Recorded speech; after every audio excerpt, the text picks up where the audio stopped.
Salahuddin Part 2, Shifting Tides. The main streets of Cairo. People are gathered on both sides to celebrate the victory of the Muslims against the Crusaders. The victorious Zengid army is marching toward the royal palace of the Fatimid Caliph. People are screaming with joy and showering the soldiers with flowers. At the head of the marching army is the general Shirkuh, and just behind him rides Salahuddin, the young hero, head held high with pride and honor. But little does he know what is about to unfold in the coming months. Once Shirkuh and his commanders reached the Fatimid court, the Caliph al-Adid greeted them with great joy and generosity. He offered Shirkuh the role of the Grand Vizier of Egypt. Shirkuh took this offer without hesitation, but he hasn't forgotten about the betrayal of Shawar. And he knew perfectly well that if he lets Shawar free, he will plot to strike back again. So Shirkuh's first command was to arrest Shawar and execute him.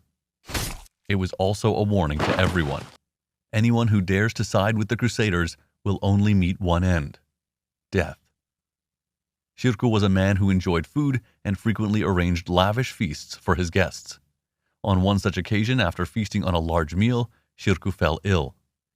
The illness soon proved to be fatal. Shirkuh died only 2 months after he became the vizier. Salahuddin lost his beloved uncle and trusted mentor. Now he had to stand on his own without Shirkuh's support and guidance.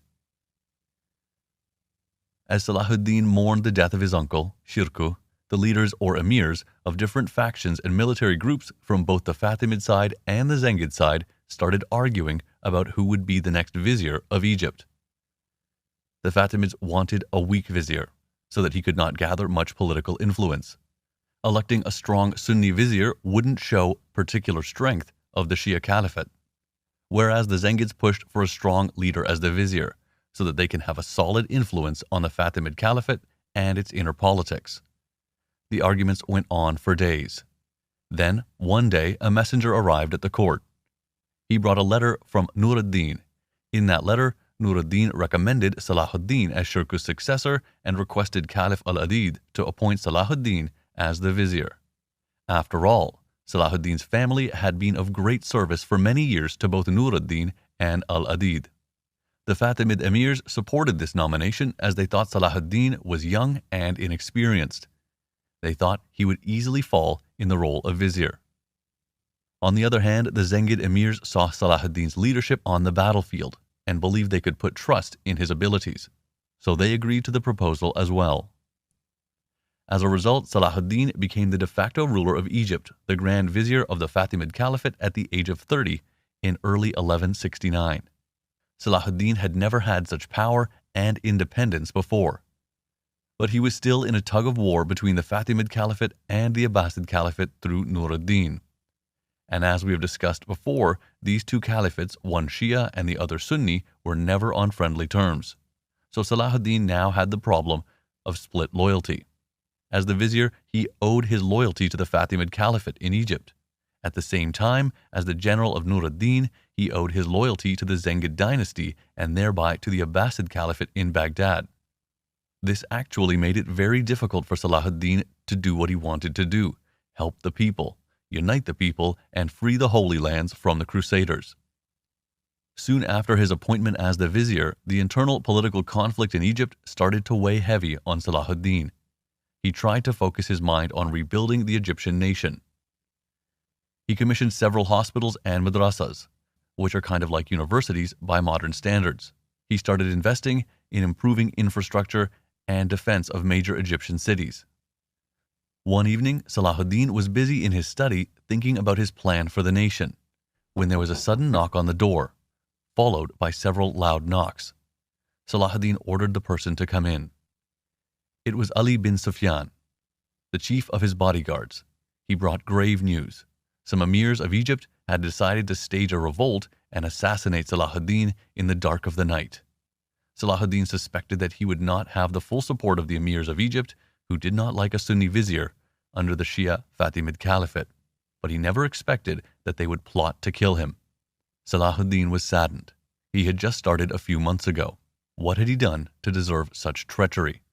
But he had to control his emotions. He had to act fast before the rebels could strike first. He ordered his own bodyguards to capture the main conspirator, a high official for the Fatimid palace. He was immediately arrested and executed. Yet it was not sufficient to completely stop the rebellion. The following day, several other Fatimid emirs with almost 50,000 soldiers started a revolt in different parts of Egypt. Salahuddin now had a civil war on his hands.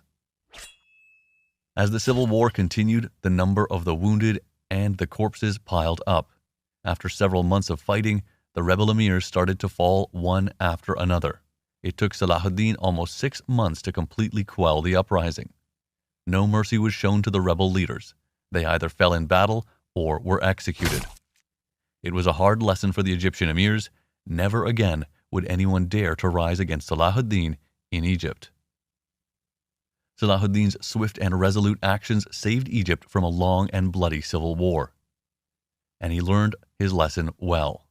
He started to rebuild his court, appointed trustworthy family members and friends in important roles of state.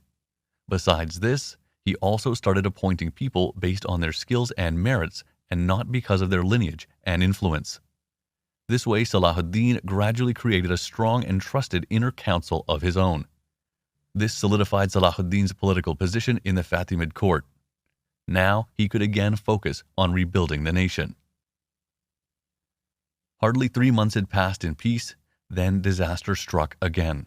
Towards the end of 1169, the Crusader states of the Byzantine Empire joined forces and sent a massive naval fleet to invade Egypt.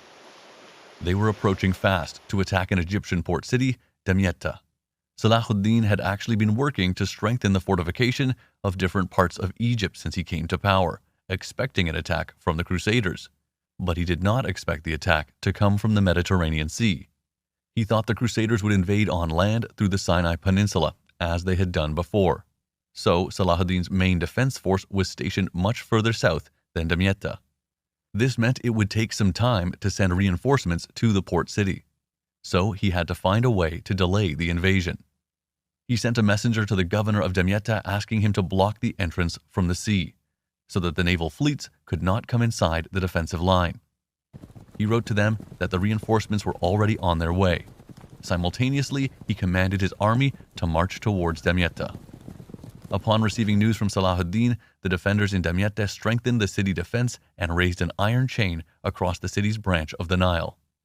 This prevented the Crusader ships from entering the harbor from the sea and launching the attack.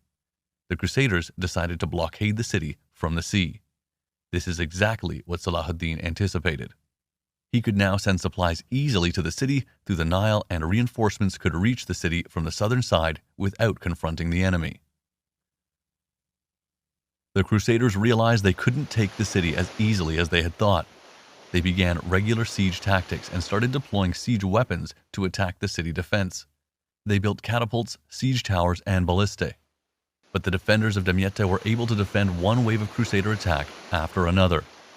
This was possible as they were getting regular supplies of food, arms, and men. From time to time, the defenders even went offensive to put pressure on the Crusader front lines. On one occasion, they even sent a fire ship down the river into the Byzantine fleet. As soon as it reached the fleet, the explosives stored inside the fire ship detonated, causing a huge explosion. 6 Byzantine warships were completely destroyed, and several others were damaged beyond repair. On several occasions, the defenders also rallied outside of the city walls, attacking the siege lines and destroying the siege engines that were pounding on the city walls. After several weeks of failed attempts to capture Damietta, the Crusaders started to run out of food and other supplies. Their plan to launch a swift and surprise attack on Egypt had utterly failed. There would be no way now to continue the invasion without suffering huge casualties. The war would drain their treasury dry, and the riches that they had planned to plunder from Egypt were now out of reach. So after almost 2 months of laying siege on Damietta, the Crusaders decided to withdraw and leave Egypt. Although the battles at the siege of Damietta were not as intense as other invasions by the Crusaders, the failure of combined Byzantine and Crusader forces to take a single Egyptian port city was actually a heavy blow to the morale of the Crusaders. This victory proved Salahuddin's capable leadership. It would be another 5 years before Egypt faced another external threat. Salah now had the resources and support in Egypt to continue his master plan. Join us next time as we explore further consolidation of Salah power in Egypt and his struggle to unite the Muslim nations under one banner against the Crusaders. Stay tuned.